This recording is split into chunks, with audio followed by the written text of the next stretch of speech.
Hey Ringside crew, welcome to the internationally known Dudes at Ringside Podcast. And now here's your host, Joe Panther III.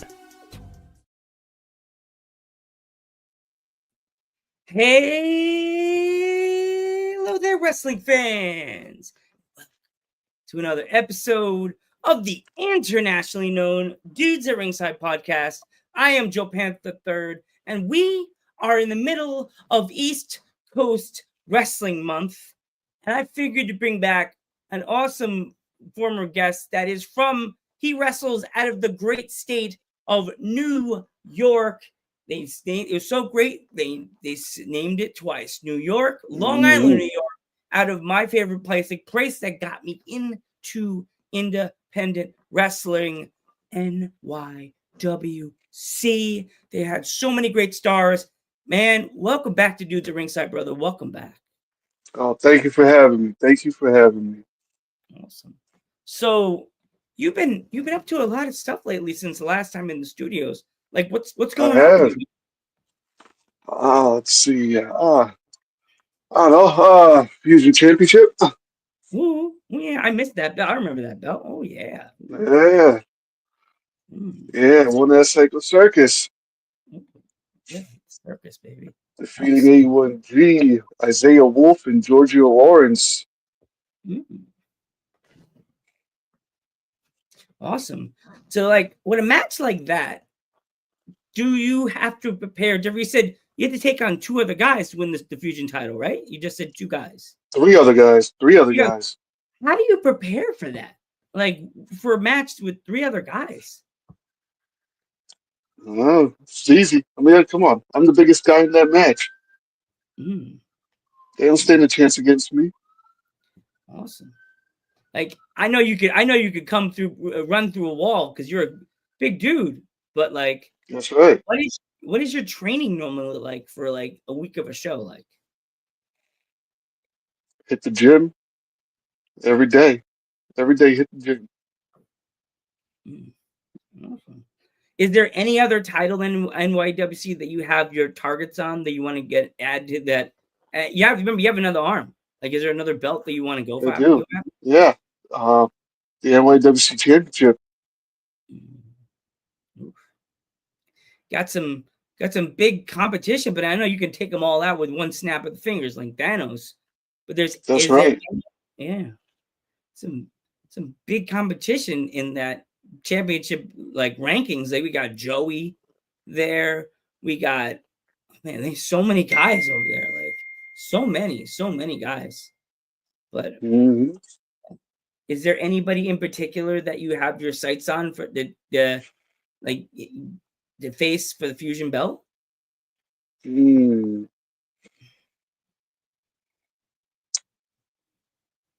might let A1G have his rematch. Okay. A1G. All right. So I noticed you changed a little bit. Something's changed. I could feel a different feeling in you. Changed like anything? Because I've noticed something's changed about you. I don't know. Not the belt. Just something about you changed. I don't know. I don't feel nothing. Yeah. I noticed you have a manager now. Want to talk about that? I do. Johnny Brando. He brought out the beast in me. He brought out the true beast in me. He helped me bring that out.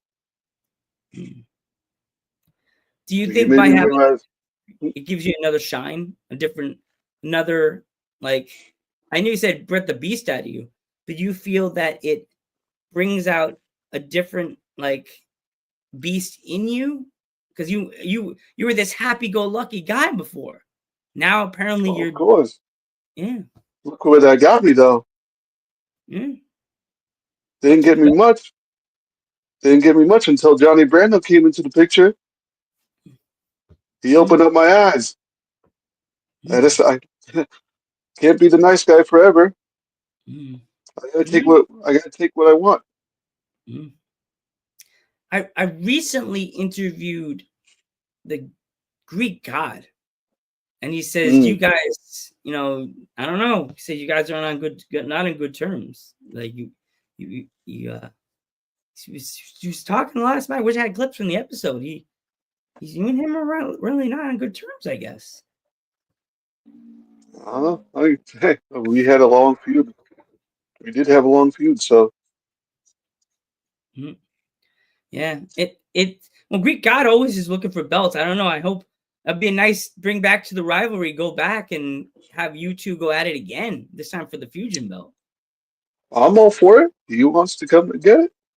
He's more than welcome to. Is there any particular style match you would have to face the Greek God in? Any match. Doesn't matter. Would you go to the hardcore world for that too? I would go to the hardcore world. Okay. Awesome. I like seeing a good hardcore match. What would be the first weapons you go after? Or what would you bring to the ring? Besides your belt, you know. I'm bringing that kendo stick. Okay. A little homage to the Sandman. Are you gonna go Tommy Dreamer style and bring like the garbage can full of kendos? Oh yeah. Hell yeah. I get down the ramp. Like, get the shopping cart. Just don't see. Yeah, I grew up on, I know. Go find that one shopping cart that's sitting in the middle of the parking lot and just like fill it with kendo sticks and just roll it down the ramp. Yeah. I grew up going NYWC. I know that ramp is not. It's covered with tarp, but you know it's not. Like you could use that ramp as a weapon too. You know what I mean? Oh, of course. Yeah. Of course. Yeah. So, like, you've been like, if my fans are watching this later on the next day from the UK, how long have you been in the business? Yeah. That's a tricky one. Because I've had some time off here and there, so I don't know. Maybe I guess in total, maybe like 4 or 5 years. So, do you feel that time off it kind of put you back, or do you think you stayed the same in the same like line that you've always been? And I think coming back, I definitely progressed a lot more than where I was at before. Like, let's go the week of like the day of a show. Do you have your bag packed already, or do you have to pack it like the day before? I usually always have it packed the day before. Okay. Is there a particular gear that you always bring to the shows, or is there like alternate gear just in case something happens to the main gear? I always have like different colors. You know, I usually have either my blue or my red or my black singlet. Okay. Yeah, I remember seeing your gear that you had like the tank top with the pants. I think that was the last time I've seen you. Here we go. We're gonna talk about after the show because I'm a big foodie. As you know, I'm a local podcaster. I've been doing the Poconos. I'm a Pocono guy. Where's that one location that you always have to eat at after a show? I gotta get some halal. I love halal. Love it. You go to So a restaurant? Or go to like a truck? No, I used to go to a truck all the time out in the city, halal guys. But now that there's so many places all over, I'll just go one closest to home and just take it home. That's the best bet. But then your car smells like halal for like weeks, and you're like, "Oh no, my car." Yeah, I'm fine with that. I always carry air fresheners too, so. Yeah, you'd be like, "Nah, I didn't have halal in the car last night. Why is that? What's that on your beard? Nothing. It's it's shampoo." Rubbing the white stuff in your beard, like, no, it's good for your beard. It's good for your beard. Yeah. I could say I when my sister lives in Brooklyn, there is some really good halal places on there. There's one, I think it's like Lower Manhattan. My sister's wife went to during right after COVID. She was at food. She would go to like food. She almost like a food TikTok food critic. That she would go to places and eat the food. You know what I mean? And she brought me there, and I was like, oh, I tried it with her. I was like 10 out of 10, and she's like, you can't give everything 10 out of 10, Joe. And I'm like, well, you can't. You trying food. She's like, that's the most difficult part. You can't give everybody a good grade. I can't. Yeah. I was like, well, I'm sorry. I'm a foodie. I can't help it. But yeah. So when it comes to like if you have a table for a show, do you like to prepare the table before the match, or do you prepare the table like after your match? Because I know a lot of wrestlers set up their table, leave it there, leave a friend there, or just leave it unoccupied till intermission, and then they go out there. I usually like to set it up before shows. Awesome. Like, what kind of merch do you have if any of my fans are in the New York area and they want to pick anything of yours? Like, what kind of merch do you have? I have T-shirts. I have 8x10s. I have stickers. I just got my own custom trading card I did. Cool. Do you have anything on like any of the websites, or do the fans would have to DM you to get anything? I just opened up a Brainbusters tea store, so you can check that out. Okay, cool. If my fans would like to follow you on social media, how can they find you? Instagram, Jorge_La Bestia 22. Awesome. Before we go, if there's any upcoming shows with NYWC, or if you have any shows, and if fans want to buy a ticket for the show, how can they find you? How can they get a ticket? You could DM me for tickets. I'll send you the links. We have KBP this Saturday actually. Luck of the Fury at the Sportatorium, and then we have NYWC at Mulcahy's, which is going to be a good show. Ooh, is there anybody who you have your match set up for that one? Who are you wrestling at the Mulcahy show? So it's me, Michael Mastretta, and Ruthless Lala versus the Slime Balls and Kylie.